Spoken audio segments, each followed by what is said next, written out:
a gente separou, conforme o cronograma, tratamento do paciente submetido à radioterapia ou quimioterapia. Então, vocês já tiveram uma ideia, né, desse tipo de paciente, desse tipo de tratamento lá na Hemato Imuno comigo, só que com um enfoque um pouco diferente, né? A gente estava dando um enfoque mais sistêmico, um tratamento um pouco mais a nível como um todo do paciente.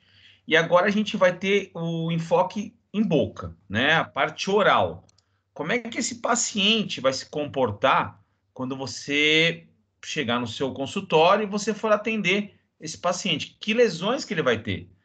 Como que você pode ter um protocolo de atendimento desse paciente?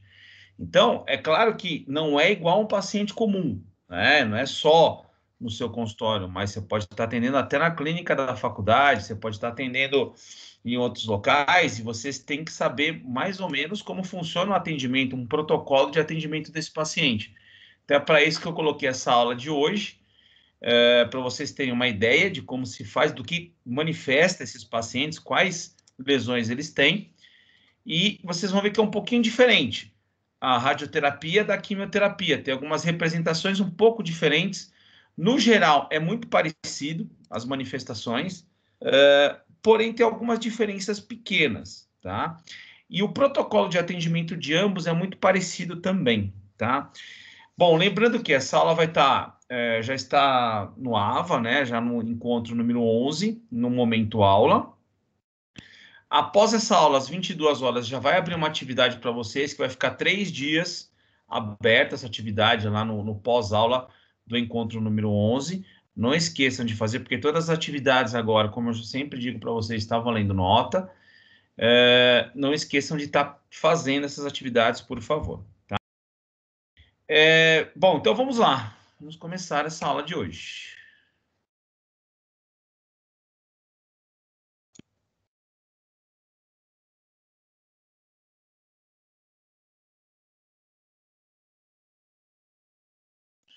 Bom,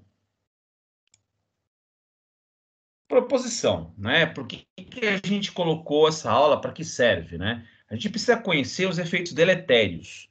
O que são esses efeitos deletérios? São os que podem prejudicar o nosso tratamento, o que pode causar algum dano para esse tipo de paciente. Então, qual que é o papel desse dentista? Qual que é o papel nosso, tá? É prevenção, tá? Melhora o diagnóstico. Então, o papel nosso é esse.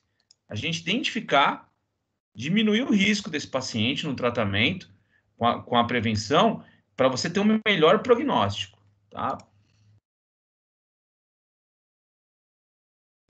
Então, vou começar já com a radioterapia. O que representa a radioterapia dentro da odontologia ou sistemicamente? Bom, como já vocês já tiveram comigo lá na Hemato Imuno, o que a radioterapia faz? A finalidade dela é exterminar as células neoplásicas, né? Ou desaparecimento por completo ou redução.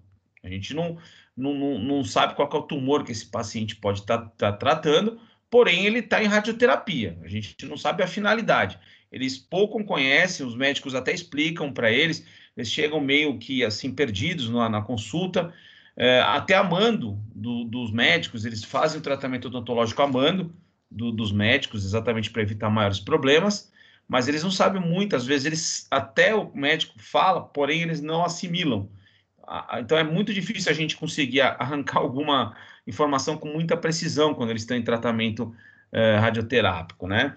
E ver, a gente tem que se lembrar que as reações desse paciente frente ao tratamento radioterápico são diferentes do paciente normal.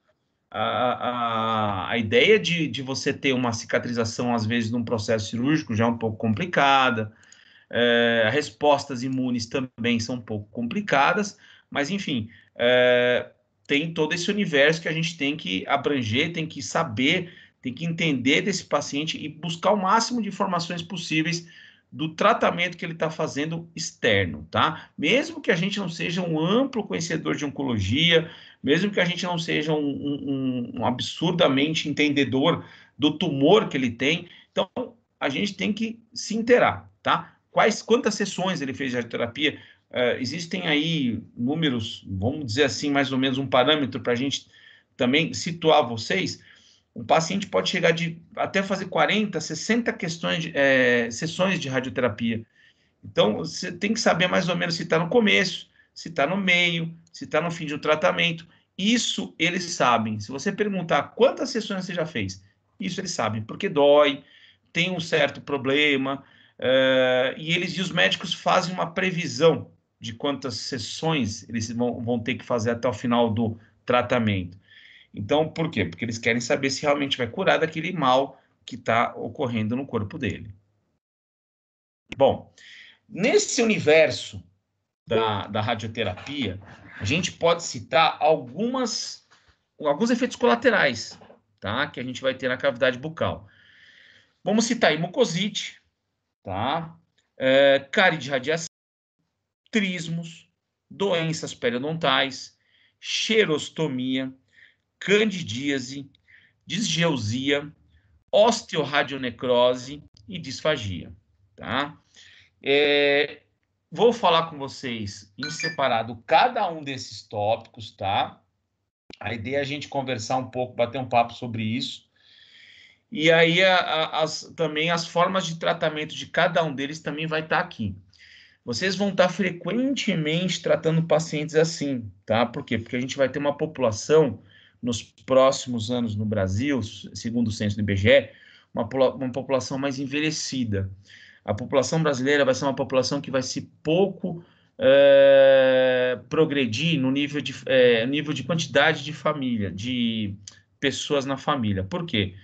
Por causa de questões econômicas, regionais, culturais, a gente teve uma diminuição no número dos componentes de uma família. E isso vai aumentar a nossa população de velhinhos, né, de idosos. Então, com certeza, vocês têm que estar inteirados nesse assunto. Os pacientes de vocês daqui para frente vão estar fazendo tratamentos, tanto radioterápicos como quimioterápicos. E aí você vai virar para ele e falar assim, não quero, não vou fazer seu tratamento porque eu não sei. Não, pelo contrário, vocês vão aprender a fazer. Aqui a ideia é essa, vocês não terem medo de tratar. Pode ser feito, porém, tem que tomar uns certos cuidados, tá? Sabendo que na radioterapia a gente tem essas diferenças na cavidade bucal, a gente já está mais tranquilo. É só essas, professor? São a maioria, né? Que vai 98% dos problemas que eles têm, dessas alterações em cavidade bucal, está presente aqui nesse quadro, tá? Vai ter alguma coisa fora? Vai, 2% é muito pouco, mas a variação é muito mínima, tá? É mais ou menos, se preocupe com o que está aqui. Bom, mucosites, né? A mucosite é uma das que a gente mais vê em radioterapia. O paciente, quando chega depois de ser feito pelo menos algumas sessões de radioterapia, a gente vai ver alguns sintomas e sinais neles, tá? Principalmente processos de inflamação na boca. A gente vê comissura labial um pouco irritada, tá? Essa parte da língua bem seca, dor intensa, eles reclamam muito de dor na boca, ardência.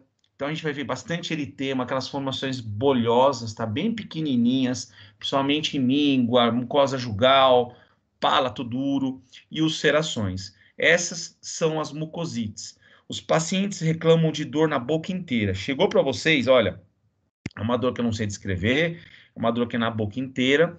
E aí, na hora, a gente já vê o quê? Mucosite, tá? Quando o paciente está lá fazendo radioterapia, coloca isso como fator já de diagnóstico diferencial quando chegar com esses sinais e sintomas, a mucosite. Pô, professor, então a gente consegue já localizar logo de cara? Sim, tá? É um dos diagnósticos mais certeiros que tem em pacientes radioterápicos são as mucosites, tá?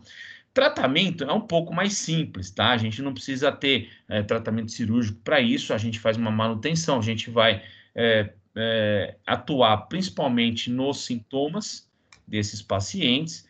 Então, o que é recomendável para esses pacientes quando tem a apresentação da mucosite? Clorexidina 0,2% a nível de limpeza da cavidade oral. Anestésicos tópicos também são ótimos para aliviar um pouco a dor desse paciente. E o soro fisiológico também a nível de limpeza de cavidade oral. São itens necessários para essa mucosite, vão neutralizar bem a dor e também, se você tem algo mais, se você tem no seu consultório e tem como adquirir esse aparelho, eu recomendo também o uso do laser, tá? A laser terapia na mucosite é super recomendada, é um dos tratamentos mais convencionais que tem até hoje para mucosite, é a laser terapia, o laser de baixa intensidade. A gente aplica, existe até o manual, a gente tem um guia no próprio laser que faz o cálculo certo de quantidade de joules, de tempo, de uma determinada região. Às vezes você pode aplicar na boca inteira do paciente, mas é pontual, né? A gente vai aplicando por localidade, onde está a mucosite. O importante é nós localizarmos isso na cavidade oral. Porque como o paciente chega para você dizendo que está doendo a boca inteira, está doendo o lábio, a língua, a mucosa. Então é interessante vocês localizarem, combinar com ele. É claro que você tem que passar fazendo uma limpeza nessa cavidade oral antes de passar o laser, tá? Principalmente a gente usa soro fisiológico, que é uma reação neutra, o paciente não vai sentir nenhuma dor. Passa-se um pouquinho de soro fisiológico para tirar aquela matéria que está na boca do paciente, resíduos que estão ali contaminando aquela região, tira, limpa e depois aplica o laser, tá? Seca bem a região e aplica. Você vai ter maior efetividade e o paciente começa a ter uma progressão melhor dessa dor, ok? Então, aí o primeiro item, a mucosite. Xerostomia, olha, se você colocar numa escala de problemas que o paciente possa vir ter com radioterapia, mucosite é o primeiro, xerostomia o segundo, tá? E os dois podem estar associados também, gente. Mas vocês vão ver que cada vez vai associando os problemas. Pode vir um combo, né? Xerostomia, radioterapia, mucosite, vocês vão ver cárie também. É bem complexo, mas dá para tratar o paciente tranquilamente, tá? Então, o que a gente tem na xerostomia? A gente tem ausência de saliva. O paciente não fabrica mais saliva, então ele perde um pouco o poder de lubrificação, tanto da mucosa, das mucosas, como também da parte dental, quando o paciente tem dente. Então ele fica mais vulnerável a certos problemas, tá? A língua fica fissurada, como está aí nessa foto. Você tem a acentuada diminuição do pH. Quando a gente tem diminuição do pH, a gente tem a acidez do pH, tá? A gente tem acidez bucal. Quanto menos, mais ácido fica a saliva do paciente. Então, mais corrosiva fica essa saliva, tá? A gente vai ter atrofia dos ácinos. O que é ácinos, né? São saquinhos de saliva, micro saquinhos que ficam espalhados na boca inteira, e esses saquinhos começam a ficar vazios. Então, eles se enchem de tecido conjuntivo fibroso, tá? E isso daí começa a ter um certo problema, porque o paciente não consegue, nesses, onde tem essa reserva salivar, nessas pequenas glândulas, que é componente, a boca é componente por microglândulas, a boca inteira, você já tem tecido fibroso lá dentro, você não tem mais fabricação nenhuma de saliva. E você pode ter necrose, degeneração adiposa, o paciente começa a ter também um afilamento da face, a face fica um pouquinho mais fina, tá? Em virtude também da xerostomia. Claro que aí as glândulas vão estar secas, né? Então você tem automaticamente a parótida não vai estar funcionante e vai estar vazia. Então você tem um afilamento, né? Do rosto, e você pode ver isso dos dois lados ou simétricos, tá? Bilateral. Então, você vai ter aí a glândula parótida sem nada, sem saliva nenhuma, e ela é composta por vários ácinos, né? São esses saquinhos que a gente vê aqui na glândula parótida, na figura de baixo. E aí nós temos a glândula mentoniana e a sublingual, que são interligadas e jogam essa saliva. Então, você tem a paralisação disso, dessa função, tudo em virtude da radioterapia. E o paciente... Aí tem uma sequência óbvia do que vai acontecer com a xerostomia. Vai ter um monte, e é tudo interligado. Então, vamos lá. Quem já pensou em xerostomia vai pensar no quê agora, daqui para frente? Pô, esse paciente, professor, vai ter dificuldade em engolir, com certeza. E a gente vai ver aqui mais para frente que vai ter isso. Dentes secos, né? A gente não vai ter o recobrimento da saliva nos dentes. A mucosa da língua desse paciente, o recobrimento do tecido conjuntivo, vai estar extremamente exposto. Então, ele vai ter aquelas fissuras enormes, tá? podem até chegar até uma ulceração. Tá? Então, é uma erosão a princípio, depois invadiu o tecido conjuntivo, você já tem o início de uma erosão. Pô, você, como é que trata isso? O cara está sem saliva. Como é que ele vai engolir, gente? Como é que ele vai conseguir viver sem saliva? É inerente ao tratamento radioterápico isso. Vai acontecer com ele isso. E a gente tem que dar uma solução. Então, existem no mercado algumas formas de a gente diminuir esse problema para ele, tá? Esse Salivan é vendido em farmácia, tá? É um tratamento super convencional, a gente usa bastante em consultório. Ele substitui a saliva, então é uma saliva feita em laboratório para estimular também o paciente a conseguir ter um pouco dessa glândula funcionante ou só usar o Salivan, tá? Para engolir, para poder comer.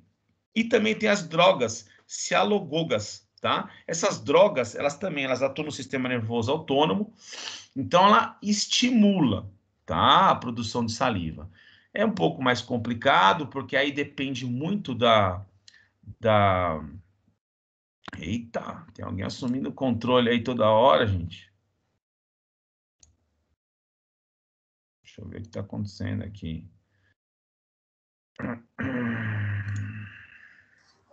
Professor, todas as glândulas param ao mesmo tempo de produzir? As glândulas que mais sofrem, né, são a submandibular, que a gente sabe, a sublingual. Por quê? Porque a gente tem a grande maioria de câncer, quando a gente tem aí a radioterapia, quando a gente tem a radioterapia localizada, a gente tem a maioria da aplicação do tubo do radioterapeuta lá, é do pescoço para baixo. Então, você tem a mandíbula, vocês vão ver mais para frente que a grande maioria das osteonecroses são na parte inferior. Então, a gente tem bastante problema na submandibular e na sublingual. É a maioria, tá, dessas glândulas. E são as glândulas que têm aquele poder, né, de ter uma viscosidade maior, uma saliva um pouco mais consistente, né, para a gente conseguir, e mucosa, né, conseguir deslizar o alimento pela garganta. Então, é ali que é o dano maior, tá? E esse Salivan, se vocês tiverem a oportunidade de comprar, para vocês entenderem como é que funciona isso, até mesmo de vocês estarem colocando na boca de vocês, não é que vocês estão colocando, tudo a gente testa, isso daqui é vendido sem receita para o paciente, tá? Para a gente também. Vocês podem comprar para ver como é que é, como funciona isso. É interessante, se alguém tiver curiosidade de comprar, é um produto super barato, inclusive tem que ser barato, porque muita gente usa, e aí você pode ver como é que é a viscosidade. É um pouquinho, parece que realmente tem um óleo no Salivan que justamente ajuda o paciente a engolir, que é mais ou menos igual a sublingual, a submandibular, tá? A parótida é um pouquinho mais líquida, né? Mas as duas de baixo são realmente bem viscosas, tá? Bem mucosas, assim, para você ter o deslizamento do alimento, tá bom? Bom, as cáries de radiação, tá? Essas cáries, por incrível que pareça, elas se formam muito rápido, tá? O paciente começou a fazer a radioterapia em torno aí de 3 a 12 semanas após as sessões de radioterapia, já começa a acometer a boca do paciente. E é exatamente como está nessa foto. A gente vê um quadro generalizado, gente. Não é uma coisa localizada, tá? A gente não tem um dentinho só afetado. A gente tem toda a arcada inferior com esse aspecto, tá? Ou a arcada superior com esse aspecto. Eu pus aqui a arcada inferior, que é uma foto bem legal, para vocês entenderem que não é uma coisa individual, tá? Se você vê eu tô achando aqui, professor, achei aqui uma raiz um pouco amarronzada, com pontos escuros. Não, tem que ser integral, gente. Não adianta a gente pegar um dente só para ter parâmetro. Então, o dente começa a ficar quebradiço, tá? E fica com esse aspecto amarronzado, com essa raiz exposta, tá? E aí começa a ficar com esses pontos um pouquinho mais escuros. Até alguns autores falam que fica a mancha, a coloração amarronzada para negra, tá? E tem grande perda de estrutura óssea. Isso daí é um estrago bem grande. Quando o paciente chega para a gente, antes de começar uma sessão de radioterapia, que às vezes os médicos hoje já mandam para a gente para fazer já a consulta, a gente tem que prevenir eles também. Dependendo da região onde for fazer a radioterapia desse paciente, o estrago é grande. Então, o que os médicos falam para eles? E o que a gente também tem que falar para eles? Que o intuito da radioterapia é salvar a vida dele, né? A gente vai ter que diminuir um pouco os problemas que vão causar, né? Os problemas colaterais. Esses problemas colaterais, a gente vai colocar para eles abertamente. Não dá para esconder o jogo, gente. Ele vai tomar uma radioterapia de cabeça e pescoço e você vai falar que ele não vai ter cárie de radiação, que ele não vai ter uma xerostomia, né? Então, uma mucosite, a gente não pode privar dessa informação. A gente tem que mostrar para ele. Inclusive, essa aula aqui está aí exposta no AVA, vocês podem pegar para vocês e mostrar para o paciente de vocês, tá? O que pode acontecer com ele. Vocês deixando ele bem mais ciente disso, a prevenção dele vai ser melhor, tá? O entendimento de que o tratamento dele pode causar isso, ele vai entender um pouco melhor e você consegue até, com certeza, evoluir. Com certeza, resultados bons. Esconder e depois ele chegar, mas aconteceu isso, complica, né? Então, sempre abra o jogo com o seu paciente, mesmo que ele esteja já em tratamento, tá? Radioterápico, porque às vezes pode acontecer de acometer isso e ele não for no dentista, ele não se prevenir, como a maioria dos médicos querem que faça, tá? Mais aí uma radiografia, uma foto, né, desculpa, de uma cárie de radiação, a gente vê um estrago muito grande, a parte ali onde estavam os dentes ali fica bem ralinho, né, os dentes ficam bem desgastados. Aí tem umas pesquisas que a gente acha, né, que tem aí na ciência, que mostra que a maioria dos pacientes que sofrem por cárie de radiação é do sexo masculino. A faixa etária está entre 51 a 60 anos de idade, e a gente vê a maioria dos dentes afetados dessa forma, tá? Radiação desculpa, essa perda de elemento dental bem abaixo da raiz, tá? Bem abaixo da coroa. Você vê exposição de raiz e esse aspecto amarronzado escuro. Então, põe na cabeça, viu no exame clínico, o paciente colocou na anamnese que está fazendo radioterapia e já tem um aspecto de cárie de radiação, gente, não tem muito o que fazer, tá? Eu vou mostrar aqui uma sugestão de tratamento. Professor? Oi? Eu já vi relatos de pacientes que falam que começa a ter queda de restaurações. É verdade por conta da radiação? Você acha que a radiação tem o poder de soltar a restauração depois de um tempo? Sim. Tem pacientes que perdem implante. Tem pacientes que perdem. Imagina só, se perder implante, você já está tendo uma atuação já a nível ósseo. Imagina só no esmalte que já está acima, está sendo visível, está sendo atacado diretamente por uma sessão de radioterapia, está acima do osso, ele é destruído. Então ele perde o suporte, a restauração perde, que a restauração é um material que ele é inorgânico, então ele acaba sendo ofendido, ele fica inteiro, né? E o suporte dele, que é o esmalte e a dentina, vai perder. Então a restauração cai, quebra. Próteses saem, coroas ficam soltas. São coisas que a gente tem que abrir o jogo, são situações que a gente vai ter que abrir o jogo do paciente, que vai acontecer com ele. Tá? Então, paciente radioterápico. E outra, a gente tem que estar preparado também para caso ele já tenha começado o tratamento radioterápico. Começou, a gente não tem muito o que fazer, a gente vai ter esses tratamentos que eu estou colocando para vocês, tá? Que são sugestivos. Que nem a radioterapia, a cárie de radiação, a gente vai ter aí como sugestão também o Salivan, tá? Por quê? Porque você sabe que se você aumentar a saliva desse paciente, você vai aumentar a proteção dos dentes. Você vai evitar a descalcificação. Lembra lá atrás que eu falei para vocês que a boca seca diminui pH.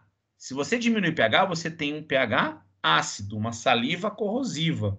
E aí você vai ter perda de estrutura de elemento dental. Então, você melhorando a qualidade da saliva do paciente, você vai ter uma proteção extra. E, juntamente com o Salivan, você pode ter um bochecho diário de clorexidina, a 0,2%. Pode ser os colutórios que a gente encontra em farmácia? Pode, desde que tenha 0,2% de clorexidina, que tem muito bochecho vagabundo por aí. Então o Periogard tem bastante outros. A gente sempre recomenda o Periogard, que é um de eleição para a gente, é uma referência para a gente usar nesses pacientes, e juntamente com o Salivan, tá? Normalmente esses pacientes usam Salivan pelo menos antes de refeições, tá? E também com a refeição, pode estar usando também, eles, dependendo do grau de falta de saliva desse paciente, da xerostomia desse paciente, ele pode estar usando durante a refeição, tá? E também pode ser aplicado antes. E são gotas, vocês vão ver que é bem fácil a aplicabilidade desse remédio, Salivan. Ele fica por horas na cavidade oral, em torno de pelo menos aí, o que é garantido pelo fabricante é em torno de 1 hora, e aí o restante, dependendo do tipo de xerostomia que o paciente tem, que tem vários graus. E aí o acompanhamento também não é só com a gente, né? Diga-se de passagem também que o nosso acompanhamento, ele é referente a dente, referente a saliva, etc. E também, quem vai ajudar muito a gente são os fonoaudiólogos, tá? A fonoaudiologia. Eles também podem estar fazendo exercícios com esses pacientes a nível de movimentação de glândula, de estimulação de glândula, que é aquele famoso, me fugiu o nome aqui, mas a gente consegue fazer uma estimulação dessas salivas para ter também, de novo, o fluxo, tá? Os próprios fonos ensinam esses pacientes a terem esse aumento de fluxo. Doenças periodontais, né? Aí tudo é consequência, né? Você já vem da xerostomia, né? Aí depois você passa aí para problemas já de cárie, né? De radiação, e aí a doença periodontal. Vai aumentando o problema, né? Sem falta de saliva, vai gerando um monte de outros problemas. Então você tem a radioterapia, a gente vai aqui para o lado direito de vocês aí, a destruição do periodonto. Com certeza, esse periodonto de sustentação, esse dente vai ficar mole. Pode ficar amolecido até a perda, tá? A alteração da resposta imune, com certeza vai ficar mais baixa essa resposta imune do paciente, em virtude das frequentes radioterapias. Acúmulo de biofilme bacteriano. Alguém sabe me explicar por que ele vai ter um acúmulo de biofilme bacteriano? Aí é óbvio, né? Não precisa nem... Vocês estão calejados já sabem isso. Porque se você tem uma resposta imune deficiente, você vai ter crescimento de uma flora bucal bacteriana, porque não vai ter aquele processo inflamatório que vai destruir, né? A bactéria, ela vai começar a progredir. E essa flora pode levar a índices altíssimos de bactéria em cavidade oral. Pode até complicar o tratamento de câncer do paciente. Por isso que tem que ser controlado. Às vezes tem radioterapias que os próprios médicos já recomendam a entrada já de antibióticos via oral, para você conter alguns tipos de bactéria parasitas, né, nessa época de baixa imunidade, que vão aparecer, que normalmente estão em controle, tá? A gente tem uma flora bucal controlada para isso, porém, às vezes pode aparecer aí ou não essa colônia, tá? De bactérias aí na cavidade oral. Ação direta sobre o tecido, isso é fato, e aumento do risco de perda de inserção. Então, a radioterapia, ela forma um ciclo que pode vir até perda de elemento dental, se a gente não ter essa prevenção desse paciente. Vai chegar paciente já com perda de elemento? Vai vir com eles mole, mobilidade grau 3, vai, gente, vai vir. Se chegar nesse nível, o caminho não tem jeito, é extração. Claro que vai explicar para o paciente que teve esse problema, que a gente tem uma margem, hoje em dia, de pacientes conscientes e pacientes não conscientes. Isso daí vocês sabem disso. Os pacientes conscientes, eles já tratam o dentista, já fazem o tratamento. Porém, é mais difícil deles manterem durante o tratamento radioterápico. Eles abrem mão, por quê? Por causa do problema de estar indo no médico, fazendo radioterapias a cada 15 dias, a cada uma semana, a gente não sabe qual que é o tipo de terapia que ele vai ser utilizado, mas eles deixam mão, largam mão do dentista. Então é importante vocês intercederem disso, falar a importância, os médicos recomendam a gente. E eles mesmos fazem o meio de campo com o paciente para não ter maior dano. que a boca realmente pode levar o paciente a ter uma complicação nesse câncer, nesse tratamento de câncer dele, tá? A doença periodontal, e voltando, né, de novo aí à cárie de radiação, mas já puxando já para o lado do ligamento periodontal. É claro que se você vê um dente assim, já com essa cárie de radiação, com a cárie amarronzada, tendo pontos enegrecidos em todas as raízes, você já vai ter o que aí? Automaticamente, seu campo visual vai ver a perda gengival, a perda de osso. E a gente sabe, vocês levem isso para o resto da vida de vocês, que a gengiva não gosta de dente. A gengiva não gosta de dente. Pode colocar aí, depois vocês vão perguntar para o professor Fábio, ele vai falar que a gengiva não gosta de dente. A gengiva gosta de osso.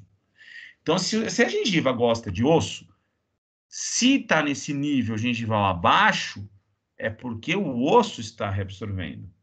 Vocês entenderam agora por que eu estou pegando nesse ponto? Então, você tem uma reabsorção gengival acompanhada do osso também reabsorvendo. Então, vocês não precisam nem tirar uma radiografia, às vezes, para entender que um caso desse aqui é um problema periodontal. Tá? Então, o que suporta o dente é o osso. O que faz o dente ficar mais enrijecido, mais rígido em cavidade oral, é o osso. Perdeu o osso, ele fica com mobilidade. Tá? Então, levem isso para o resto da vida de vocês, que a gengiva gosta de osso, não gosta de dente.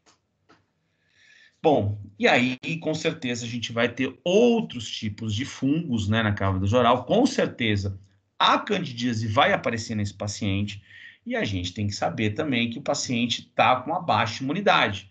São fungos oportunistas, que estão ali presentes em cavidade oral, porém, o nosso sistema imune vai lá e dá um tapa nele, sai para lá, o fungo acaba não aparecendo. Mas bastou ele entrar em radioterapia, você já tem a confusão do sistema imune, você tem já deficiência de resposta.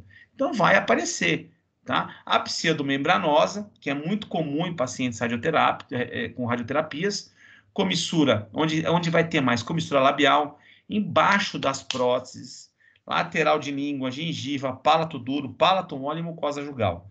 Gente, a prótese desses pacientes que fazem radioterapia, tem que ser muito bem limpa, muito. Tem até médico que nem gosta que eles usem, porque são fungos oportunistas. Então, vai aparecer, vai aumentar a colonização deles. Se você já tem um aumento de colonização, para que você vai colocar uma peça para aumentar mais ainda a chance de ter uma candidíase?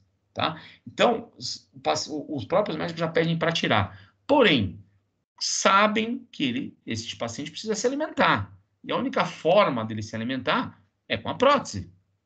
Se ele não tiver prótese, esquece. Se não tiver dente, não tem como mastigar. Então, eles mandam os pacientes procurarem um dentista para melhor instruir eles.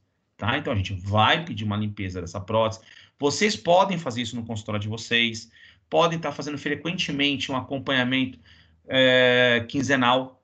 Vocês vão estabelecer um protocolo de atendimento. Eu vou mostrar uma sugestão de protocolo, mas vocês podem montar o de vocês. Tá? Eu tenho protocolo rígido quando o paciente vem aqui no meu consultório que faz tratamento, radioterapia ou de quimioterapia. Mas eu pego muito no pé e são pacientes que têm o telefone pendurado na recepção e minha recepcionista liga constantemente para eles. Tá? É bem diferente do paciente normal, paciente comum, que não faz o tratamento tão agressivo como estes. Candidíase eritematosa, você vai ver bastante nesses pacientes, essa parte vermelha, né, no palato, aquele eritema. Apesar dessa mancha ser vermelha lá no palato duro, lá no palato duro, quase em palato mole, eles não sentem dor, gente. Então, a hora que você tira a prótese, você vê aquela mancha vermelha, bem característico, é uma candidíase eritematosa. E aí tem que atuar, a gente vai ter que fazer o uso de antifúngico, vai ter que colocar nistatina, pomada antifúngica e até mesmo a prevenção de prótese de limpeza. Não tem jeito de deixar esse paciente voar sem fazer esse tratamento. Bom, aí a gente já pula para a disgeusia, tá? O que a gente pode falar de disgeusia? É a ausência de sensibilidade ao gosto do alimento. Então, é um nome bonito, que vocês estão tendo aí o contato, acho que é a primeira vez. Eu devo ter falado para vocês lá em onco, lá em hematoimuno, mas aí, de novo, voltando à disgeusia, é a ausência de sensibilidade a gosto. A gente não sente mais o gosto do alimento. Então, um senhor que já não tem gosto no alimento, que já tem uma dificuldade grande de se alimentar, ele perde o apetite, ele fica inapetente. O paciente já não vai sentir gosto, já não vai se alimentar melhor. O que vai acontecer com esse paciente? Perda de peso. Então, isso também é por conta da xerostomia, tá? Ele vai ter pouca irrigação dessa papila gustativa. Você não vai ter aquela renovação da papila em virtude da ausência de saliva. Claro que aí você colocando de novo salivan, pedindo para ele estimular a saliva, as glândulas, você pode ter uma melhora desse quadro. Então, isso faz parte também da xerostomia. Você vai ter uma língua fissurada, atrofia dessas papilas, tá? Por conta dessa falta de salivação. Pede, faz o uso do salivan para melhorar. Não existe só salivan, eu peguei um exemplo aqui, existem outros tipos de salivas artificiais, um monte no mercado, até com preços melhores, mais atrativos. Tem paciente que usa isso daí muito, gasta-se muito dinheiro para isso, e o paciente precisa ter esse acesso, e vocês podem estar pedindo para ele usar outros tipos também, tá? É uma sugestão que eu coloquei aqui, que era o mais fácil a nível de encontrar nas farmácias o salivan. Disfagia, tá? E aí... Oi? Alguém quer perguntar alguma coisa? Então, com o tempo, o paciente pode voltar a sentir o gosto dos alimentos? Sim, se você estimular a salivação desse paciente, sim. Você consegue ter a renovação da papila gustativa, que está ali atrofiada, está ali reprimida, né, por conta da falta de saliva, ela se esconde, né, a língua fissurada também é um exemplo de que há ausência de saliva, e aí corrompe a língua inteira, você não tem mais nem gosto, você não tem como ter papila ali assimilando esses gostos, tá? E aí você colocando a saliva, você colocando o paciente pelo menos com uma estimulação, com certeza você vai ter de novo o reconhecimento do gosto do alimento, com certeza, tá? A disfagia também é ligado diretamente à xerostomia, é outro fator que puxa essa renca de problema que o paciente vai ter. Então, ele vai caracteriza pela dificuldade de deglutição. O paciente vai ter um monte de problema que não consegue deslizar o alimento via garganta. Então, imagina só, aquela velha frase, né? Quando a gente dá aquela bronca em vocês, ou se não o pai, a mãe, dá aquela bronca e fala assim, nossa, engolir a seco. É exatamente isso, dói, tá? E é difícil engolir. Então, fica ali, né? Aquela coisa ali, é difícil de você conseguir engolir. Então, a xerostomia é um dos fatores. E a mucosite, tá? A mucosite também vai dificultar, porque essas mucosites também são espalhadas pela boca, estão diretamente relacionados aí à disfagia, e aí o paciente coloca o alimento, já tem dificuldade de engolir pela falta de saliva, e ainda tem aquelas mucosites. Imagina só, vamos colocar numa linha de semelhança de um monte de afta junto. É a mucosite. Um monte de afta na boca espalhada, a boca inteira desse paciente. Você não consegue deglutir, gente. Então, é muito difícil você ter esse deslizamento do alimento. O paciente fica inapetente, não é por conta de que ele não queira comer, mas ele lembra que a dificuldade dele vai ser tão grande que ele já para e fala assim, não quero. Ele já não aceita a alimentação. Então, isso daí serve para pacientes conscientes e pacientes também que estão com estado cognitivo já bastante comprometido, paciente que já está internado, paciente terminal. Esses pacientes são o que a gente tem que ter mais cuidado ainda, porque eles não vão falar para a gente que não querem comer. Eles só negam, eles vão negar a alimentação. O estado cognitivo dele já está bem comprometido. Então, é um sinal de disfagia, tá? Então, toma cuidado, coloca, aí a gente tem também a volta da saliva como integrante essencial para o tratamento desse paciente e junto com o tratamento de mucosite.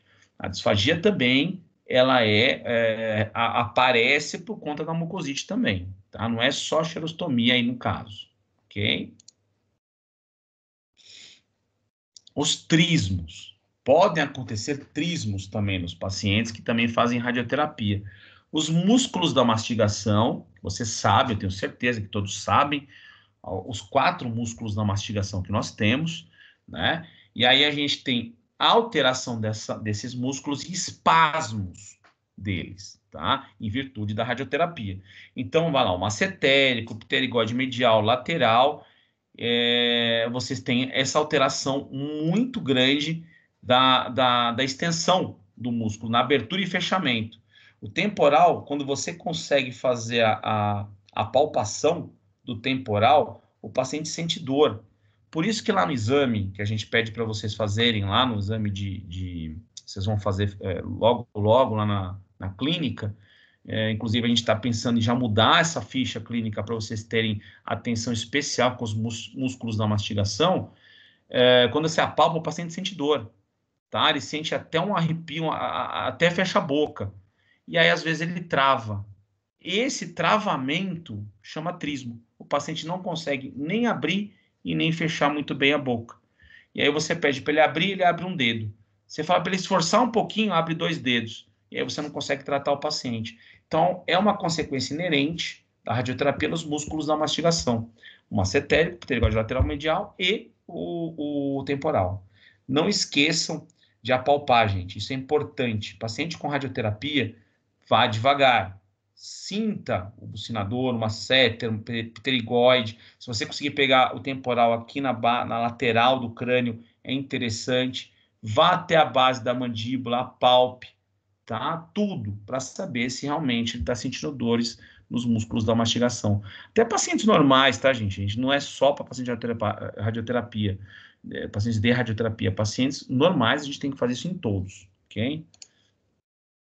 O tratamento do trismo é a fisioterapia, né, dos músculos, da TM, relaxantes musculares, aí vai caber o Miozan, Mioflex, outros tipos de relaxantes, e os AINES, né, que são os anti-inflamatórios não esteroidais. A gente usa bastante aí os cetoprofenos, profenides, né, que são cetoprofenos, e por aí vai. Não se utiliza dexametasona e outras coisas, porque não é o caso. E o paciente vai estar melhor, vai estar com uma qualidade de mastigação um pouco melhor, abertura de boca para você tratar ele melhor, e aí você consegue prevenir os outros problemas. O trismo pode ser um dos principais problemas, pode ser um dos primeiros. E aí você não tratando o trismo, você não tem acesso ao do paciente. Então, tem que tratar o trismo antes para você conseguir fazer a prevenção desse paciente. Então, agora vocês sabem como é que trata um trismo, tente fazer no paciente que chegar para vocês. E esse tratamento de trismo é um tratamento que é recomendado para todos os tipos de paciente, inclusive os que fazem uso de radioterapia. Então, daqui para frente, usem esse tratamento para esses pacientes. Tá? E não é nessa ordem que pode estar acontecendo os problemas, tá, gente? É que eu coloquei nessa ordem para ficar mais didático para a gente entender. Mas pode vir o trismo primeiro, pode vir a xerostomia por último, a gente não sabe, tá? Mas o trismo é um dos fatores que impossibilita o tratamento, aí não tem como. Trata-se o trismo primeiro. A osteoradionecrose. Aí é um dos problemas que a gente vê com maior frequência, a gente está vendo que aumentou o problema de osteoradionecrose, a osteonecrose, por conta de alguns probleminhas com esses pacientes. Vocês vão ver na quimioterapia que também tem a osteonecrose. Aqui é a osteoradionecrose. Então, vocês vão ver o osso exposto. Tá? É exatamente como está essa foto aí. Isso aí que vocês estão vendo, que é um tecido mais amarelado, tendendo ali a uns pontos vermelhos acinzentados, é o osso. Tá? Ele torna-se desvitalizado, ele fica desnudo, fica desprotegido, aberto. Dor, é muita dor, eles reclamam de não consegue comer, não consegue colocar prótese em cima, tá? Vai ter a osteoradionecrose, pode provocar o trismo no paciente, com certeza, né? Porque você vai ter o travamento da musculatura da mastigação. A litose é terrível, o paciente abre a boca, parece que ele está com um monte de resíduo ali há anos na boca, e é por conta desse osso exposto, tá? É muito forte, gente. Você tem uma ideia, o paciente falou com você, bom dia, é terrível. A gente não consegue falar com o paciente. diretamente com ele por causa dessa halitose que é muito forte. Essa exposição óssea é evidente. Drenagem de secreção, drena. Eles falam para a gente, olha, eu estou sentindo gosto amargo, todo dia sai pus, todo dia sai um líquido estranho da minha boca, e aí a fistolização pode fistular para fora, tá? Parte externa, na pele. Então, tem que ficar atento com a osteonecrose? Tem, gente. É um fator inerente à radioterapia e também à quimioterapia. Tem alguns quimioterápicos que vão direto para a osteonecrose. E aí a gente fala o quê? Pô, como é que vai fazer um tratamento nesse paciente, né? E provavelmente este paciente que está aqui foi vítima de uma prótese que ele já usava, e aí com essa xerostomia por conta da radioterapia, secou, né? Seca a boca do paciente e fica tendo atrição da prótese com fundo de sulco. O paciente come e a prótese parece que é uma faca que entra dentro do fundo de sulco do paciente, da gengiva. Então, isso abre feridas, o paciente vai usando, porque não quer sair de casa sem a prótese, não quer comer sem a prótese, isso vai piorando, vai aumentando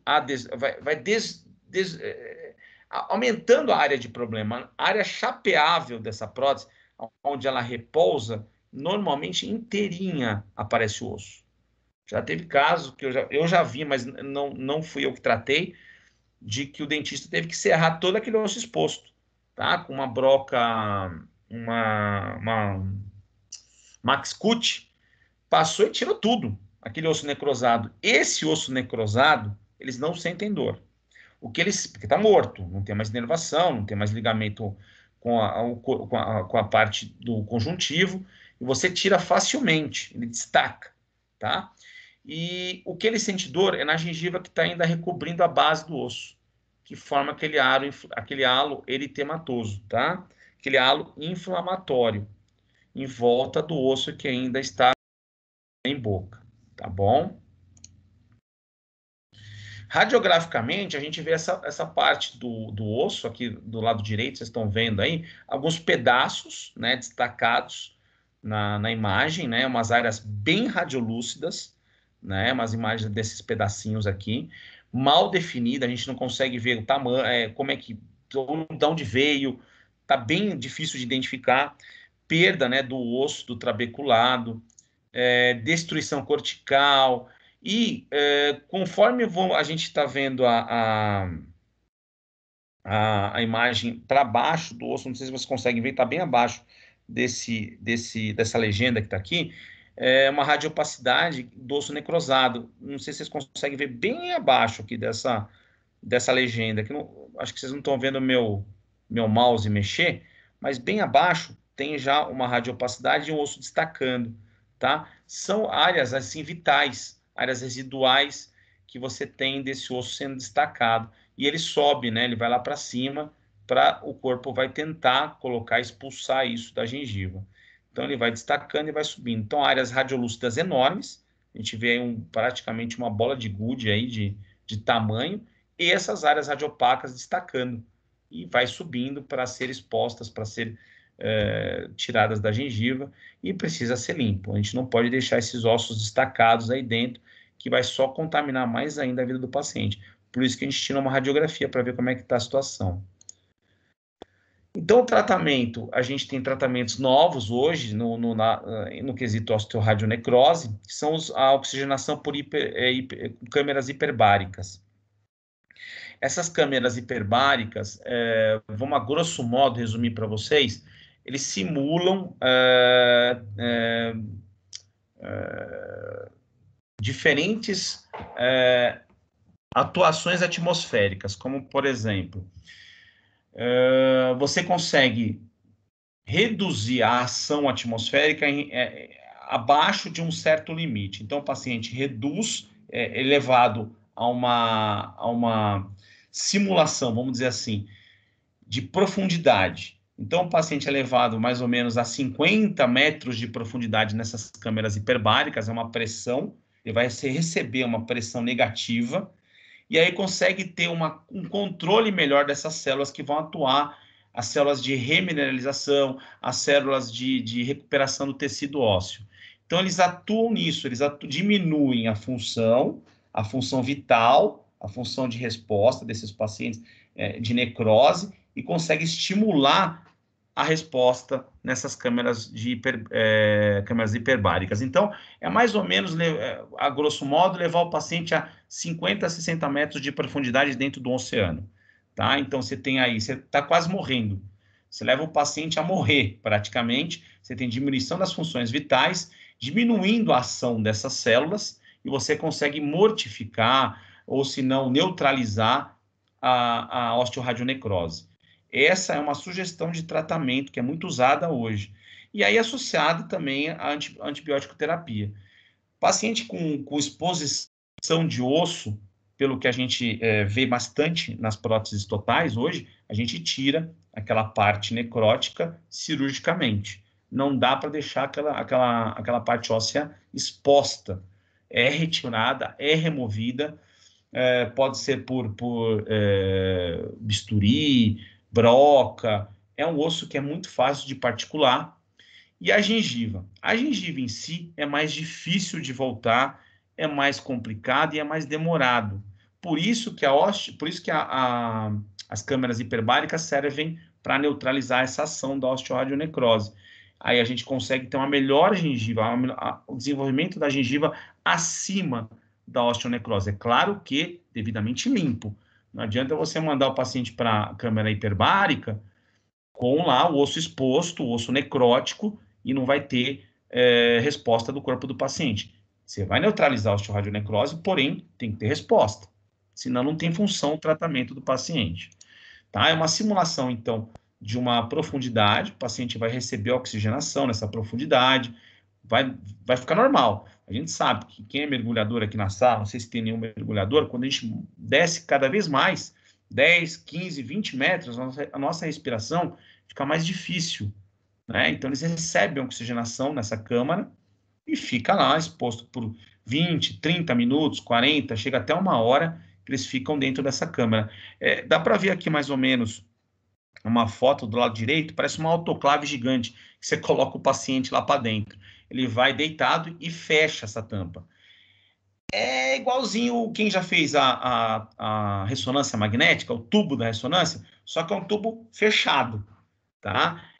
Paciente que sofre de claustrofobia, que tem algum tipo de problema de ficar preso, recebe anestesia geral, e aí ele fica lá por um determinado tempo, quietinho, dormindo, profundo, sem problema nenhum. O tratamento é feito nessas câmaras, tá? Agora, paciente que não se vê nenhum problema, existem câmaras hiperbáricas que você fica sentado. Essa aqui é muito pequenininha, mas tem umas enormes que você fica até sentado. Normalmente, essas câmeras hiperbáricas, elas ficam em hospitais no litoral, tá? É engraçado, algumas aqui em São Paulo, 2 hospitais existem, os melhores hospitais têm essa câmera hiperbárica, mas elas ficam situadas mais em litoral. Por quê? Porque é muito utilizado por mergulhadores, né? Para doenças descompressivas. E alguns hospitais já estão usando há muito tempo para osteoradionecrose. É muito legal para quem quiser ver uma câmera dessa daí. Aí, um exemplo de osteoradionecrose, o paciente perde lá no fundo, né? Começa a ter a exposição do osso, você vê na lateral, ali no fundo de sulco, já uma exposição óssea já bem considerável. E aí, na radiografia, repetindo de novo aquela radiografia anterior, você vê um destacamento radiopaco de algumas estruturas e uma perda radiolúcida enorme, né? Vocês estão vendo ali uma perda enorme. O pré-molar, se não me engano, aqui na radiografia, é o último dente. Depois o osso desce. Totalmente perda óssea muito grande, essa osteoradionecrose aí, então está bem consolidada. Para quem não conhecia, ela se comporta dessa forma aí na radiografia. E aí eu coloco os protocolos para vocês saberem como atende esse paciente de radioterapia. Aí eu separei no pré, no durante e no pós. Então, o paciente pré-radioterapia é um paciente que chegou no seu consultório, foi encaminhado pelo médico, o médico falou, olha, ele vai sofrer uma radioterapia. Beleza, vai sofrer uma radioterapia, vamos fazer um protocolo. Exame clínico radiográfico na mão, tá? Bem minucioso, todas as semiotécnicas, o dente é o último. A gente sempre fala para os meus alunos que estão em clínica, vão para o dente na última situação. Eu quero que examine tudo, externo, veja direitinho a parte assimétrica, se tem, se não tem, se tem algum inchaço, olhe para o paciente de frente. O paciente vai achar que você está paquerando ele. Mas é isso mesmo, gente. Você tem que olhar de frente para o paciente. Às vezes eu fico olhando minutos, pensando, olhando de lado, olhando para o outro, levantando o queixo do paciente, abaixando o queixo. Tudo é importante, tá? O dente é a última coisa. Aí você vai passar uma instrução de higiene oral, óbvio, né? Um paciente que vai sofrer uma radioterapia. Você, no seu consultório, vai fazer a profilaxia e aplicações intensas de flúor, tá? Tratamento periodontal, se precisar, e restaurador, já antes de sofrer a radioterapia. Manutenção das próteses, então você vai pegar a prótese desse paciente e vai ver se tem algum problema, se tem algum bordo vivo, se tem algum bordo cortante, se tem algum bordo que está machucando ele, vai lá e arredonda. Aí, às vezes, eu uso como protocolo, aí não está aqui, mas eu uso muito também o uso de Coisoft, que é uma resina soft que a gente coloca por dentro da prótese, para o paciente ter menos contato da resina com a mucosa.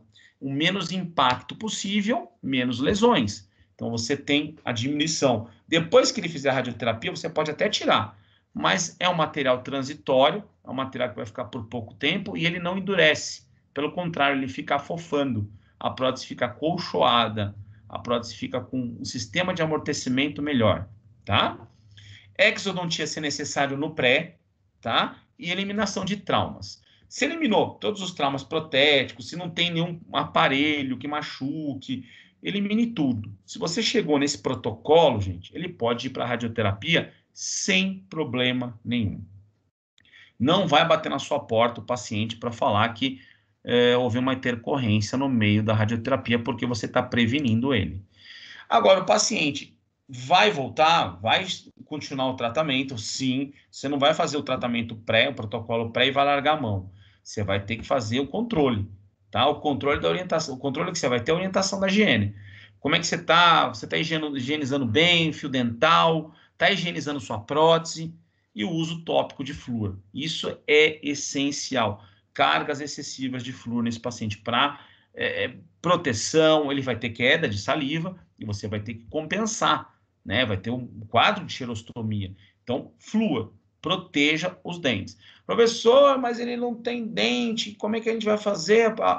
Passe, pegue uma gaze, passe na mucosa, passe na mucosa alveolar, mucosa jugal, coloque um pouco também, tá? Eu sempre faço isso, gente. É muito bom. E outra, eu passo até com uma escova dedeira, que é aquela escova de bebê que a gente usa.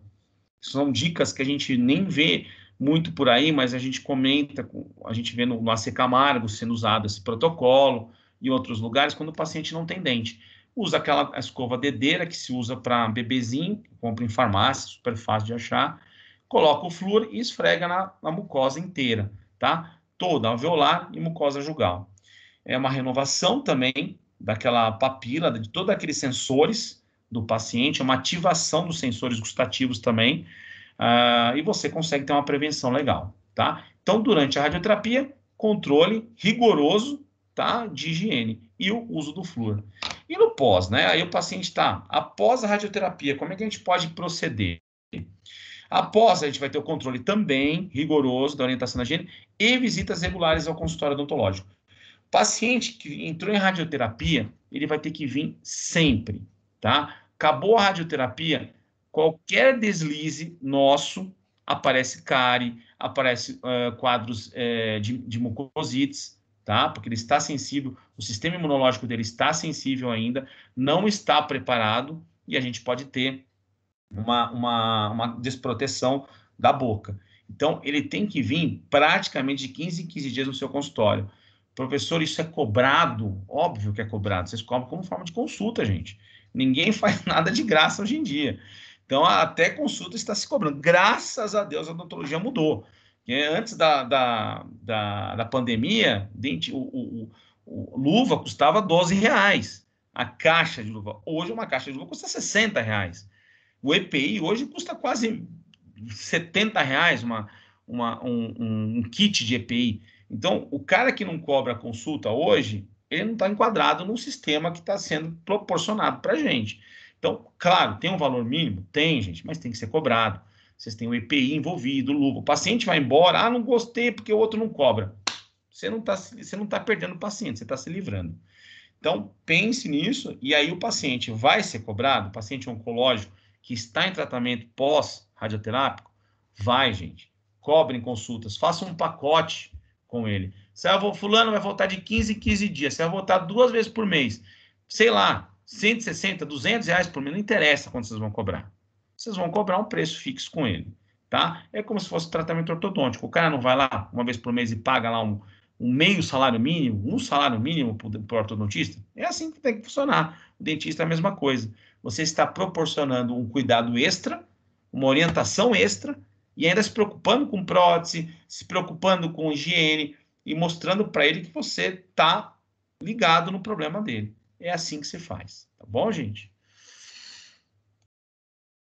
Bom, antes de entrar em quimioterapia, que vai ter mais aí uns slidezinhos, eu vou fazer um intervalinho, no máximo 10 minutos para a gente acabar mais cedo hoje, que as aulas estão sendo bem puxadas, mas hoje eu vou fazer um intervalinho rapidinho, 10 minutos, porque o pessoal reclamou na última aula que não teve intervalo, então eu tenho que dar um intervalinho para vocês nessa aula de hoje.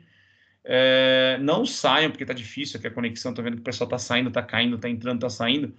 Fica aí um pouquinho, gente, 10 minutinhos só para tomar uma água, para não ter a xerostomia, e a gente volta, tá bom? E a gente volta com algumas dúvidas que vocês possam ter da radioterapia. Se alguém tiver, anote, eu abro o microfone e a gente faz aí as perguntas e respostas, tá bom?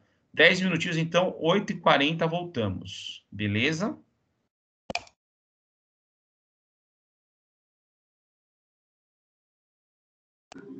Beleza.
Ah, filha.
Bom, gente, vamos voltando então para a gente terminar a aula. Todo mundo aí, se ajeitando. Então, vamos lá. A gente falou agora das alterações bucais na radioterapia. A gente vai agora discutir sobre a quimioterapia. A gente sabia lá da hematoimuno, né, que a gente usa também quimioterápicos para atingir a célula cancerígena, tem alguns receptores, existem algumas drogas que são administradas localmente. Então, isso tudo serve para diminuir a proliferação do tumor, né? O tratamento é feito em hospital, a gente faz a introdução da droga via endovenosa, podendo até ser também via oral. O paciente que toma via oral também tem alguns danos, também tem algumas atividades bucais diferentes, e a gente vai discutir isso, mas a maioria dessas quimioterapias que tem alteração em cavidade oral, a gente vê bastante em pacientes que são submetidos a longas sessões de quimioterapia, principalmente em um hospital, tá? Aí, os efeitos da quimioterapia em cavidade oral, vocês vão ver que não é muito diferente da radioterapia, mas temos aí a mucosite. Oi, O meu slide tá branco. só o seu? Para mim, O meu também não está aparecendo. Desculpa, saiu todo mundo falando ao mesmo tempo? Como é aqui que tá normal. Tá normal? Quem que falou que tá branco? Foi a Camila? Foi. Camila, tenta entrar e sair de novo. Pode ser a tua internet, Tá tá bom, bom? vou tentar. Uhum. Beleza. Bom, a gente Obrigada. vai ter a mucosite, a disgeusia, a xerostomia, hemorragia oral ou trombocitopenia, neurotoxicidade, já tem algumas coisas diferentes, né? Infecção viral, bacteriana, osteonecrose, já é bem diferente da osteoradionecrose, porque é da radioterapia. A candidíase também se apresenta na quimioterapia. Bom, como os outros, a gente também tem a mucosite através de alguns medicamentos. Por que que eu coloquei essa lista de medicamentos aqui para vocês? Professor, eu preciso decorar tudo isso? Então, esse é um grande problema. Por quê? Às vezes o paciente não sabe qual que é o quimioterápico que ele está sendo submetido, se ele está tomando via oral, se é endovenosa, a gente não sabe eles não sabem, tá? Mas a maioria desses pacientes recebem uma cartilha, tá? Um acompanhamento, tá? Que eles levam para cima e para baixo. É uma cartilha que diz o tipo de quimioterapia que ele está recebendo. Se for esses que estão aqui, tá? Todos esses remédios quimioterápicos que estão aqui, eles podem causar algum tipo de mucosite no paciente. Professor, pode ter outros. É mais raro acontecer uma mucosite. Esses são os que estão mais inerentes. Alguns pesquisadores mencionam isso, alguns artigos falam sobre esses quimioterápicos.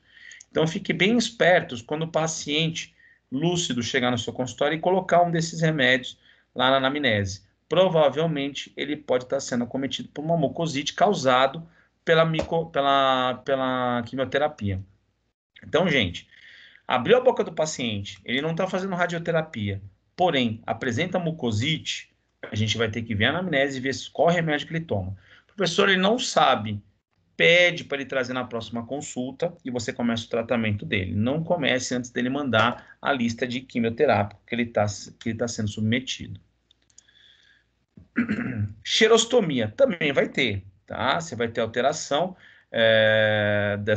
da flora da salivação do paciente, vai ter a desproteção da papila gustativa, glândula salivar vai estar cessada, você não tem produção de saliva, e aí a gente tem que indicar o Salivan, as salivas artificiais, para você ter a proteção novamente de dentes, diminuir essa língua fissurada, que pode estar causando ardência, pode estar trazendo aí um pouco de inflamação, acúmulo de resíduo, halitose. Então, tem toda essa gama de problemas que na radioterapia também pode estar trazendo, tá? Aí já é um fator um pouco já inerente à quimioterapia, que são as neurotoxicidades. O que você não tem na radioterapia. Não é comum existir neurotoxicidade numa radioterapia. Então, quando você está administrando drogas, você com certeza vai ter atuação no sistema nervoso central. Você tem algum dano lá nesse sistema nervoso. Então, 6% das complicações bucais em quimioterapia é representada pela neurotoxicidade, tá? Você vai ter aí o desconforto, tá? O paciente sente uma leve dor de cabeça, muitos dele reclamam. Eita, deixa eu sumir o controle aqui, o pessoal vai entrando e vai mexendo nos meus controles aqui.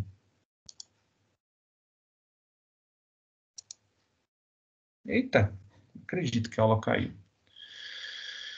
Ai, meu Deus, espera aí que eu vou colocar a aula de novo aqui, gente. A aula caiu. Espera aí. Só um minuto.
Voltou, professor.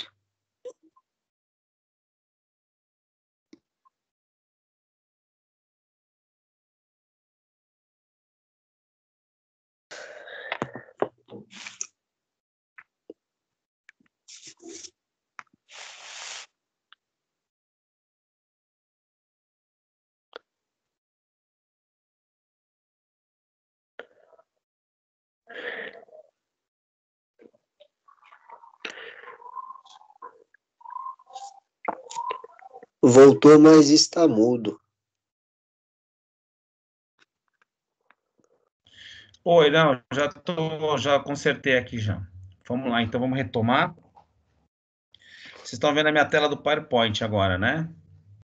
Positivo. Beleza, vamos lá então.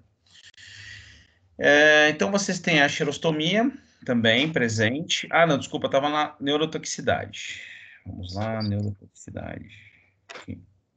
Então, a queixa, a dor semelhante a pulpite, o paciente vai chegar muito próximo de falar que está sempre quando come alguma coisa quente, ou mastiga, algum dente vai estar doendo. Então, a gente não pode se ater a somente achar que é o dente. Pode ter envolvimento aí de neurotoxicidade, o nervo pode estar em a maior incidência, desculpa, em molares inferiores, causado por parestesias também, tá? Disfunção motora ou dor aguda no maxilar inferior, na mandíbula, e o espessamento do ligamento periodontal. A hora que a gente faz uma radiografia, a gente vê aquela lâmina dura muito mais espessa, muito mais enrijecida em virtude da neurotoxicidade da quimioterapia. São diferenças para indicar que ele está tendo uma intoxicação por conta dos remédios que ele está tomando do câncer. Então, é bem importante vocês estarem cientes disso. Esses sintomas vão desaparecer, tá? Depois que a droga é suspendida, some, tá? Aproximadamente aí uma semana, 15 dias, ele some. Se, porventura, vir a ter uma necrose pulpar desse dente que ele está reclamando dos molares inferiores, tem que ser feito o tratamento endodôntico, tá? Para não deixar virar um abscesso. Se deixar virar um abscesso, a gente sabe que a resposta desse paciente vai ser muito deficitária. Então, não podemos deixar que isso aconteça.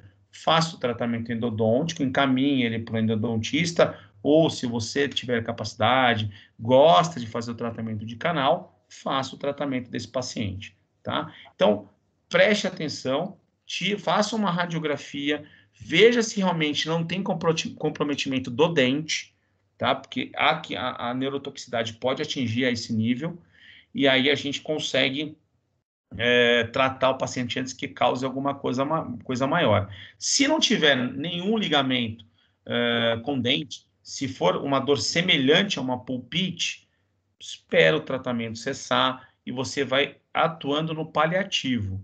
Como é que atua no paliativo? Na dor. Vai lá e passa um analgésico para o paciente e acompanha, tá? Bochechos, fluoretações ajudam, tá? E é muito comum o paciente chegar para você e falar que também está com dor na boca inteira, tá? Porque o traumatismo dos ramos nervosos desse paciente é tão atingido que fica a boca inteira doendo também. Então, fique bem atento nas diferenças das mucosites, porque realmente a mucosite tem a presença de algumas alterações a nível clínico, a nível físico. A hora que vocês batem o olho, vocês veem aqueles pontos vermelhos na mucosa jugal, sendo que a neurotoxicidade não. Vocês não conseguem enxergar nada. É mais do que o sintoma que o paciente vai relatar para a gente. Beleza? Então, tem uma diferença muito aí crucial entre uma e outra. Gente, tem alguém com o microfone aberto? Por favor, fechem, porque senão toda hora eu vou ter que entrar aqui nessa tela e pode cair de novo esta pequena esta aula. Bom, infecções bacterianas.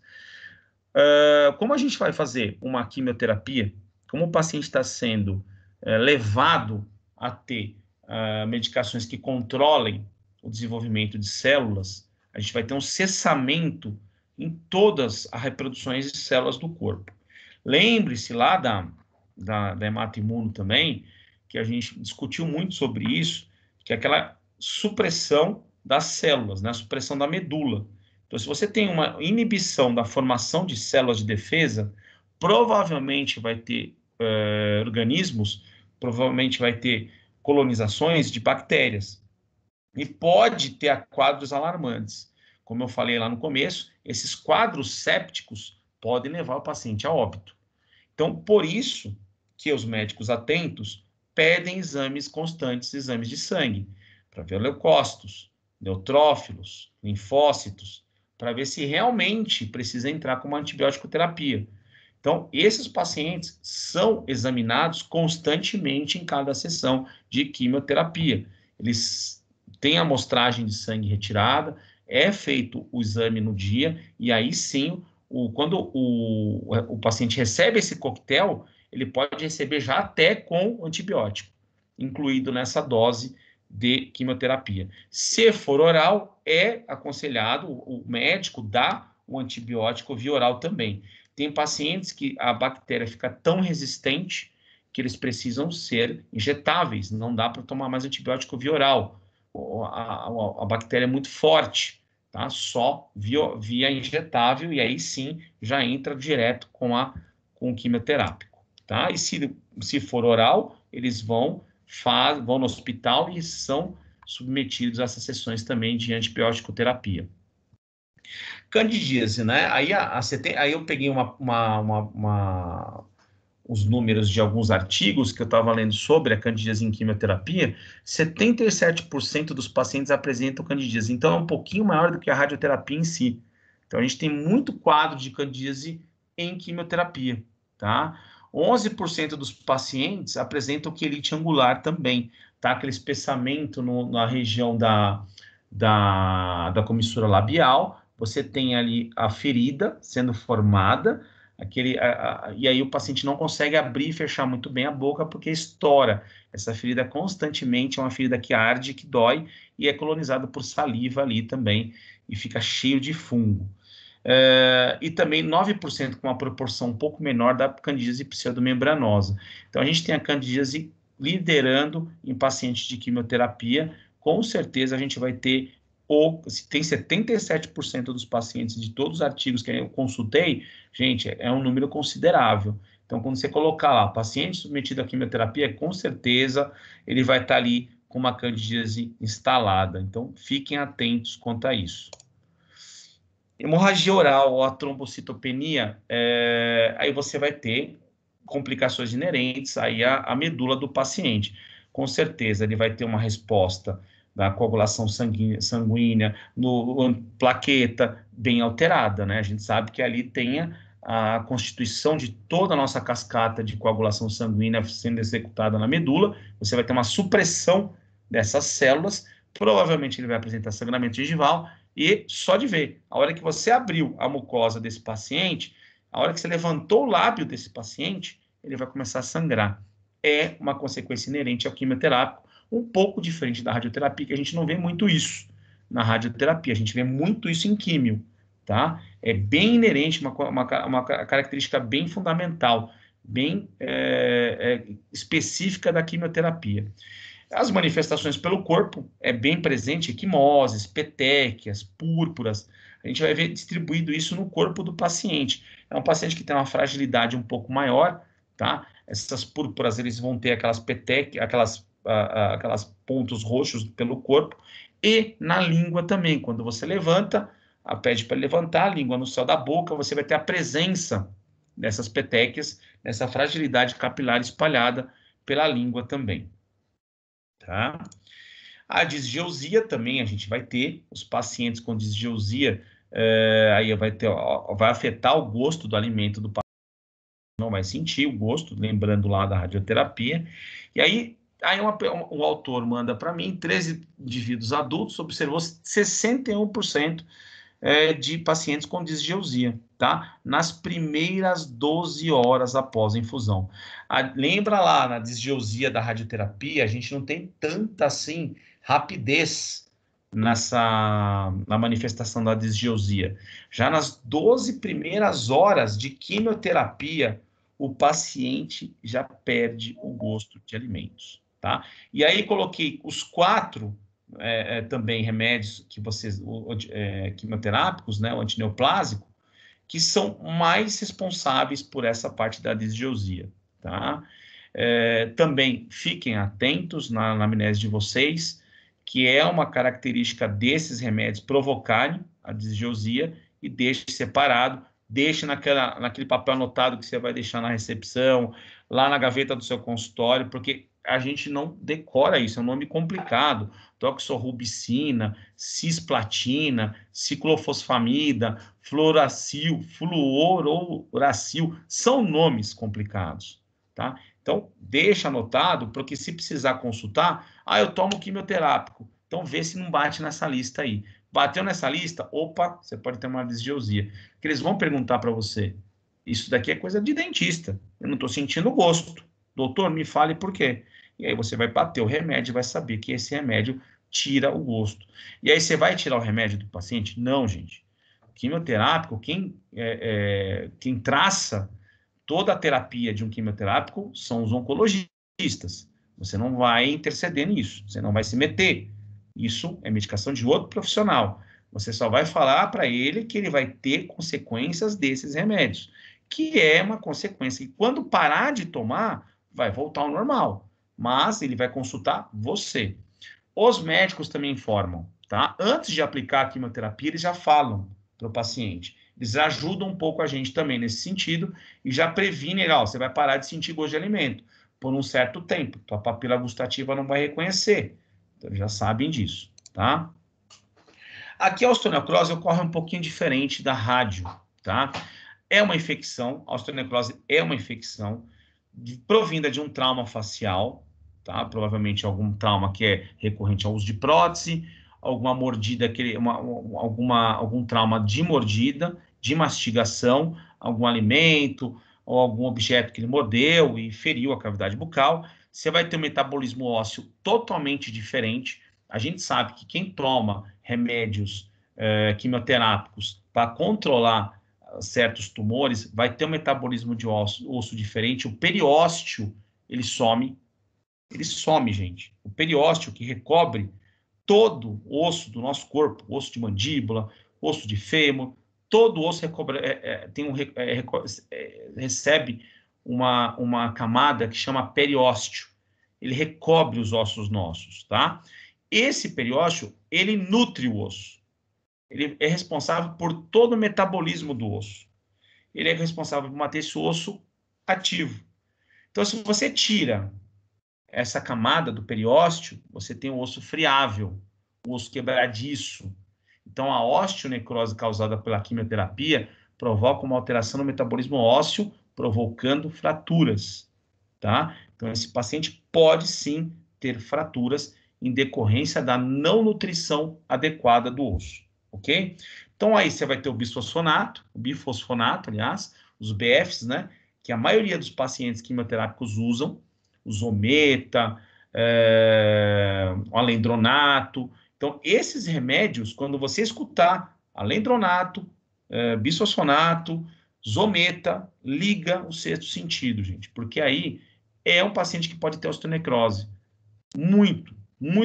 A maioria deles tem, tá? Por quê? Porque vai ter uma diminuição do metabolismo ósseo, em virtude de não ter mais o periósteo vai ser reabsorvido, e uma hipovascularização, né, que é o próximo passo da osteonecrose.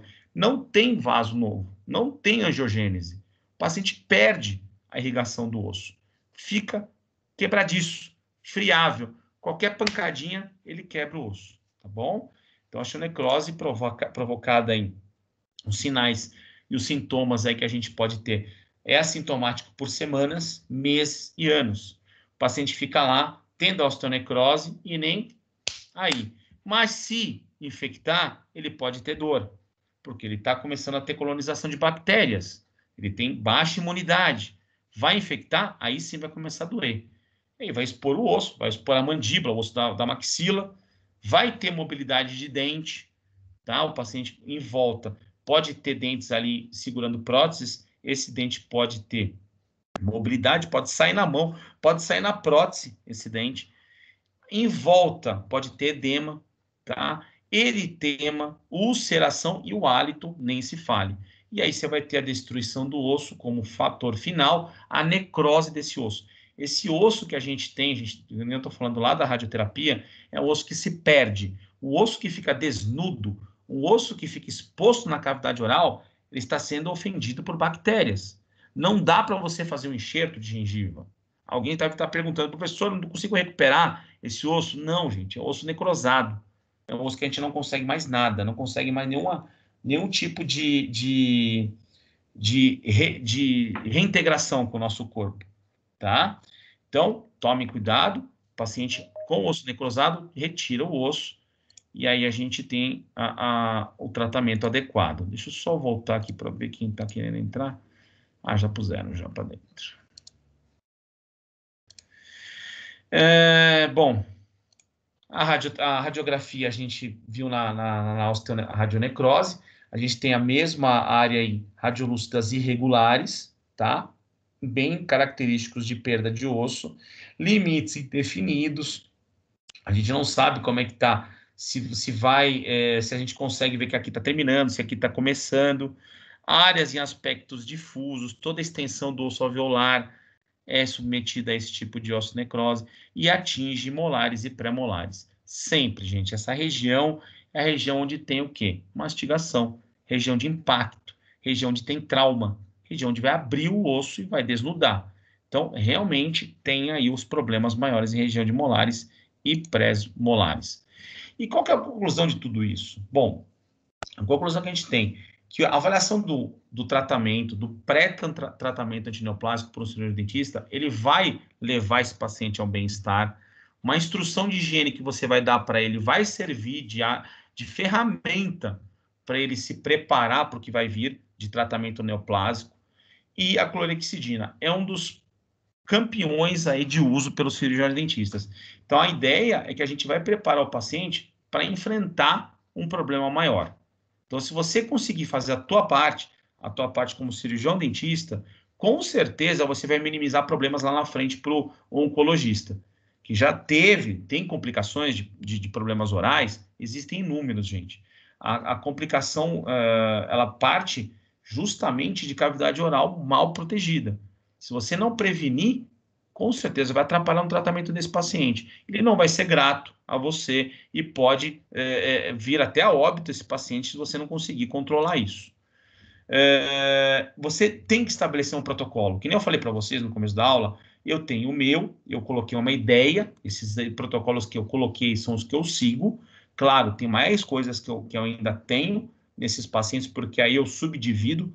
Eu tenho pacientes que usam quimioterápicos, radioterápicos, associações, usam os dois junto, já foram para cirurgia e ainda usam quimioterápico. Então, tem protocolos de diferenciação, mas o geralzão, o protocolo que eu coloquei para vocês é o que todo mundo usa, tá? Você vai diminuir a complicação desse paciente, diminuir severidades das complicações, tá? Às vezes ele já tem uma complicação em cavidade oral, ele já está fazendo uma radioterapia, uma quimioterapia em região de cavidade oral, em virtude de um tumor, um ameloblastoma, um odontoma complexo, um odontoma composto, ele está sendo já reduzido, tá? Com uma coisa, um carcinoma espinocelular, um sarcoma de Kaposi, que são tumores inerentes à cavidade oral, e você não ajudou. Mas tem que ajudar, gente. Você tem que fazer o protocolo seu para diminuir, minimizar, tá bom?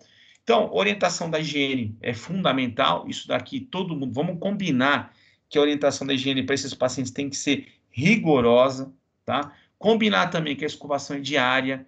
Normalmente se usa cerdas macias.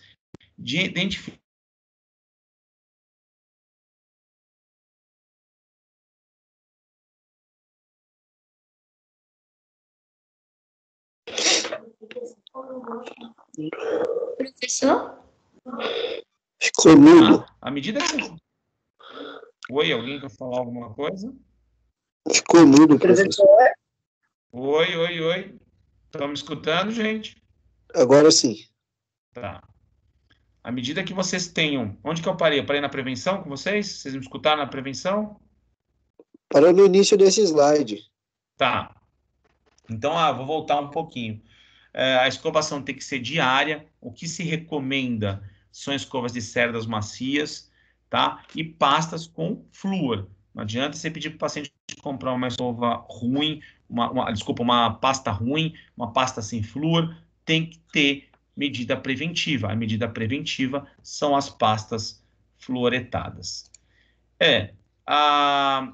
Ainda mais como medida preventiva, como eu disse para vocês, o protocolo lá em cima, isso como conclusão, remoção da cárie, não deixe cárie nesses pacientes, restaure esse paciente, remoção de restaurações extensas. Se você vê que tem aquelas restaurações enormes que vão comprometer o tratamento de canal, porque vai enfraquecer esmalte, vai diminuir salivação, gente, faça o tratamento preventivo de canal. Tem que fazer? Tem. Eles sabem que tem que fazer. Mas professor, mas ele vai perder esmalte, vai perder suporte. Acho que foi uma aluna que falou, cai restauração, não sei quem foi, que a restauração sai, solta mesmo. Então tente fazer um tratamento preventivo, mesmo que seja bem invasivo, como os tratamentos endodônticos. Previna, não deixe ampliar o problema para ele depois, porque vai ser bem difícil a recuperação dele. Tratamento das doenças periodontais, faça uma limpeza rigorosa, faça raspagem, faça acompanhamento radiográfico do dente, porque ele vai depois voltar com você com perda gengival. Se ele tiver perda gengival, é perda óssea. Se você tem a radiografia antes do tratamento, você tem como comparar. Eu não quero fazer radiografia, pede para ele fazer no centro radiográfico. Tem lá, como você pedir, as 14 perapicais. Peça e traga, e peça durante o tratamento oncológico do paciente. Você vai acompanhar todo o tratamento dele com a radiografia na mão. Precisou fazer extração? Faça, como medida preventiva. Olha só, gente, medidas preventivas. Não estou falando aqui para remediar nada. Não estou falando que é curativa nenhuma. Antes, preventivo. Então, tem que fazer extração? Faça. Deixe esse paciente normal para receber a químio ou a rádio. E as taxas hematológicas. Todo e qualquer paciente, vocês aprenderam comigo em hemato, paciente oncológico, mais ainda, tem que fazer exame. Paciente que vai ser submetido à exodontia, tem que fazer exame. Não quero, meu paciente não quer, não tem dinheiro para fazer. Que nem eu falei para vocês, paciência, vocês não estão perdendo, vocês estão se livrando, tá? Então, pensa muito bem nesse protocolo de atendimento de pacientes oncológicos, que vocês vão estar atendendo paciente que ninguém quer, paciente que dentista foge, morre de medo de atender, porque não sabe atender paciente assim, e vocês vão estar pegando os pacientes que hoje em dia estão soltos por aí. Eles batem constantemente na porta dos consultórios pedindo ajuda, porque tem dentista que não sabe tratar. E vocês, a partir de hoje, sabem o protocolo de atendimento de pacientes quimioterápicos e radioterápicos. Anotem isso para a vida de vocês, está no AVA, pega essa aula para vocês. Eu vou mandar aí para vocês, como de praxe, sempre mando depois da aula e a aula gravada, e peguem e consigam, releiam, leiam, vejam a aula de novo e monte um protocolo, tá? Quando a gente fala de montar um protocolo, quando eu estou insistindo nisso, gente, vai ser questão de prova, óbvio. Vai ser uma questão de prova. Isso já estou falando abertamente para vocês não chegarem na prova e bugar. Então, eu vou pedir isso em prova? Vou cobrar? Vou. Eu quero um protocolo de atendimento de pacientes quimioterápicos e radioterápicos. Você sabe que eu sou ligado a hemato-imuno, sou muito ligado, sou cirurgião buco de cabeça e pescoço, então a gente tem isso com protocolo dentro da buco. Então, a gente puxa a sardinha para o nosso lado e eu quero que vocês puxem para vocês também, porque vai ser muito válido e vocês vão usar isso no protocolo diário de vocês. Beleza, gente? Alguma dúvida dessa aula, alguma coisa que ficou aí sem eu falar, uma palavra são palavras bem difíceis de decorar. Alguém tem alguma coisa para acrescentar também? Fiquem à vontade.